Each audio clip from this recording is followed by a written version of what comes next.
7 today news. Eluru జిల్లా జిలుగుమిల్లి మండలం Tatiyakulagudem Andhra Telangana SEB check post నూతన ఎస్ఐ శేఖర్ బాబు గురువారం బాధ్యతలు స్వీకరించారు.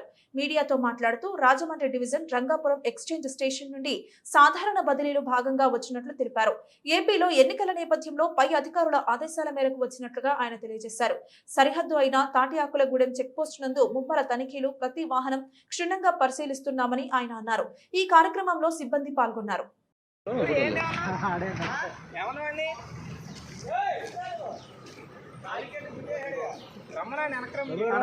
ఎందుకు గుద్దాడు చూసుకో వీడియోలు ఇప్పుడు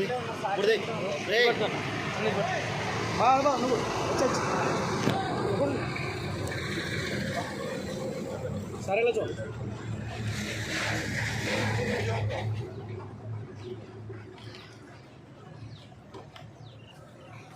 ఓకే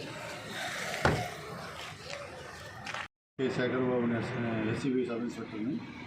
నేను క్రితం రాజమండ్రి దాంట్లో రంగంపేట స్టేషన్ ట్రై చేశాను సబ్ ఇన్స్పెక్టర్గా. అక్కడి నుంచి ఎలక్షన్ పర్పస్ తాగూరు చెక్ వచ్చి క్యాన్సిల్ అయింది. కాబట్టి ఇక్కడ వెకేషన్ చెప్పేసి కంటిన్యూ రాకుండా చెప్పేస్తా